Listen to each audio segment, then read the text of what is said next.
Dit is my so lekker om vanoggend met Llewellyn Angus te gesels. Nou hy is 'n stoetteler en 'n geregistreerde veekundige. Ons praat 'n bietjie en hy meen die sleutel tot vrugbaarheid is aanpasbaarheid en kondisietelling. Llewellyn, baie welkom by Groot Plaas. Dankie Mia. Goeiedag om hier te wees. Dis lekker om met jou te gesels vanoggend. Llewellyn, wat is die verband tussen vrugbaarheid en kondisietelling? Wel, as 'n mens kyk na kondisietelling, dan bedoel ons diere wat aangepas is. Hulle het 'n redelike hoeveelheid vet, bedekking, easy fleshing wat ons en daai diere wat aangepas is in 'n sekere omgewing, het dan 'n redelike goeie kondisie. Met ander woorde, hulle is nie maar. En daai is die diere wat dan goed funksioneer en goed aangepas is in daai omgewing. Vertel my 'n bietjie, hoekom is dit belangrik? Wel, dit is geweldig belangrik want jy weet die artikel waarna jy verwys gaan eintlik meer oor vrugbaarheid. So 'n dier wat nie in goeie kondisie is nie, 'n dier wat miskien bietjie maar is, funksioneer nie optimaal nie, en daai diere gaan dan byvoorbeeld die eerste ding wat daaronder gaan lê, want diere pas altyd self eerste op. Hulle produseer en dan reproduseer hulle. So as daai dier nie goed funksioneer en goed aangepas en gesond lyk nie, dan gaan daai dier nie goed reproduseer. Ja. Vrugbaarheid, en jy meen vrugbaarheid is 'n funksie van kondisietelling en hormoonbalans. Nou verduidelik bietjie meer vir my oor goeie hormoonbalans. Okay, so dit is iets wat Johan Zietsman gesê het 'n hele paar jaar terug. Hy boer daar in Zambië en hy het in Zimbabwe geboer. So as 'n mens kyk na vrugbaarheid, die twee grootste faktore wat 'n effek het op vrugbaarheid, dan kondisietelling wat ons nou oorklaar gepraat het, hormoonbalans. En die twee loop saam. Hormoonbalans beteken net heel eenvoudig, 'n vroulike dier moet lyk soos 'n vroulike dier. Sy moet wigvorm hê, sy moet vroulik vertoon. Dis amper net soos as mans kyk na vrouens, of die vrou is vol of die vrou is nie vol mooi nie. Dit is presies dieselfde ding. Sy moet daai mooi vroulikheid toon, en dan aan die manlike kant, die bulle moet ook, hy moet mooi manlik wees, hy moet goeie bespiering hê, en hy moet 'n goeie skrotumomvang hê, en dit is, as daai goed daar in plek is, dan het daai diere 'n goeie hormoonbalans.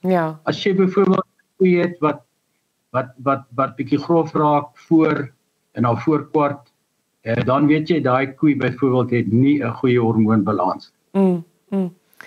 Vertel vir my, watter raskombinasies gebruik jy en hoekom? Wel, wat ek gedoen het is, ek het die Simbra ras waarvan ek oor jare 'n teeler was, het ek daai koeie gederegistreer, en ek het die Simbras wat 'n sintetiese ras is, wat Brahman en Simmental gene het ek dan gebruik as basisdiere. Ek het op daai het ek bulle met ek het die regte tipe bil gesoek. Ons het net nou gepraat van manlikheid en bespiering, en ook belangrik, ons soek nie diere wat te goed vir hulle omgewing nie. Dan is hulle ook dadelik weer wanaangepas. So ek het medium raam diere gesoek, medium raam bulle, rooi poenskop bulle van 'n paar rasse, byvoorbeeld Bovelder, Santa Gertrudis, Draadmaster en Beefmaster. Dit is die 4 hoofrasse wat ek daar gebruik het, op hierdie tipe koeie wat al klaar redelik aangepas was in my omgewing. En ek het dan probeer om 'n tipe te teel wat baie funksioneel is, en wat dan, soos wat die artikel na verwys, goed aangepas is en goed gedei onder daai spesifieke omstandighede. Jy praat ook in hierdie artikel van koeie wat naby 50% van hulle eie liggaamsgewig behoort te speen. Kan jy vir my 'n bietjie meer verduidelik daaroor? Okay, so waarop dit neerkom min of meer op 7 maande. As 'n kalfie 7 maande oud is, dan moet die by weging moet die kalfie, kom ons sê die koe weeg 500 kilos, dan moet die kalfie baie 150 kilos weeg. Dit is wat ons dis 'n maatstaf wat ons gebruik vir doeltreffendheid. So as jy 'n groot koe het wat byvoorbeeld 600 kilos weeg, gaan sy bars om 'n kalf groot te maak van 300 kilos in hierdie omgewing. En eintlik in meeste van Suid-Afrika. So jy soek meer 'n medium raam tipe dier, 500 kilos, 450 kilos, dis nou die volwasse massa van die koe waarvan ek praat. Ja. En dan kan daai kalfie tussen 225 en 250 kilos weeg. Dan is dit baie naby aan 50% van die ma se massa by speen, en dit is doeltreffend. Dit is doeltreffende beesvleisproduksie op die veld. Ja. Vertel my ook dat jy praat van skrotumomvang van jong bulle en goed ontwikkelde geslagsorgane van jong verse natuurlik. Is vir jou belangrik as dit kom by 'n seleksiemiddels vir vrugbaarheid. Hoekom is dit so? Ja, dit is geweldig belangrik, en dit is eintlik die skrotumomvang is nou nie so nikkie nie. Behalwe die skrotumomvang het die mense gewoonlik gedoen hier op 18 maande. Of selfs op 2,5 jaar as die bulle reggemaak word vir 'n veiling. En wat die mense daar gemis het was hoe jonger die bul se skrotum goed ontwikkel is, hoe vinniger geslagsryp is daai bul. En net so ook met verse, met hulle geslagsorgane, die tract score wat hulle in Engels noem. So as daai diere hier by 14, 15 maande getoets word deur die veearts of geskoor word deur die veearts, as dit goed ontwikkel is, dan is daai diere vroeër geslagryp en hulle kan dan vroeër begin kalf en vroeër vir die boer begin geld inbring. Ja. Nou ek weet ook dat die veldbul Suid-Afrika toetse vir jou baie belangrik is. Eerstens, wat is dit en hoekom is dit so belangrik? Okay, ek gaan jou nou sê oor daai veldbul toets, maar ek wil net noem oor daai vroeë geslags rypheid. Ja. En dit is nuwe werk wat gedoen is. Wat noem mense dit nou in Engels, die heredity of ek het pragtig daai woord nou vergeet, maar maak nie saak, oorerflikheid. Ja, die oorerflikheid. Ja, die oorerflikheid van die wat ek nou gepraat het, groter skrotums, groter tract score, female tract score, ja, is na 50%. En dit is geweldig, want eintlik is vrugbaarheid in al die ou literatuur is vrugbaarheid maar 10-12% oorerflik. Maar as 'n mens kyk na hierdie spesifieke eienskappe, dan stoot dit jou oorerflikheid baie hoog op en dan kan jy makliker selekteer vir vrugbare diere om daai diere met die groter skrotums, groter female tract scores dan te hou en met hulle te teel. Ja. Ja, en jy het gesê wil verder gesels van die veld, die veldbul Suid-Afrika toets. Ja. Ja, okay, so daai veldbul SA toetse, die veldbul loop al baie jare daar in die Vrede omgewing.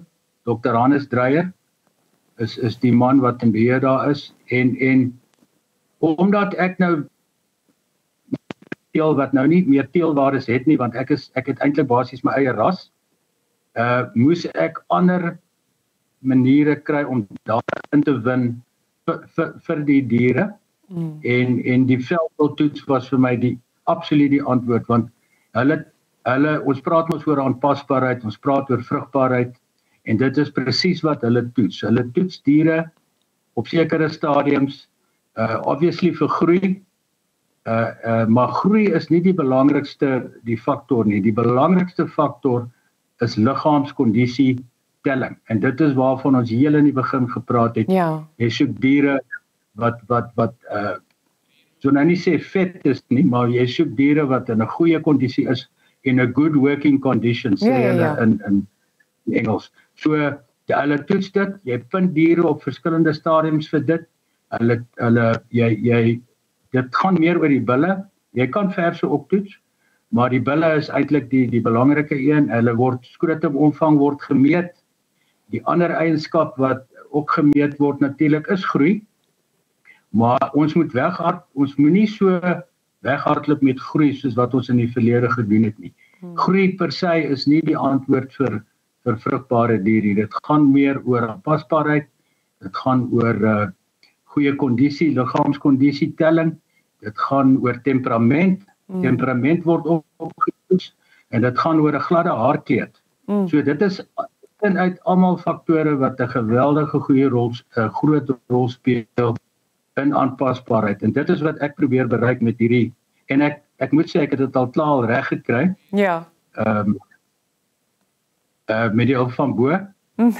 Ek probeer nou nie maak asof ek te slim is nie, maar dit is net uitstekend hoe dit werk en hoe die veldbil toets werk. Dit is die beste toets vir aanpasbaarheid dink ek wat daar op die oomblik is.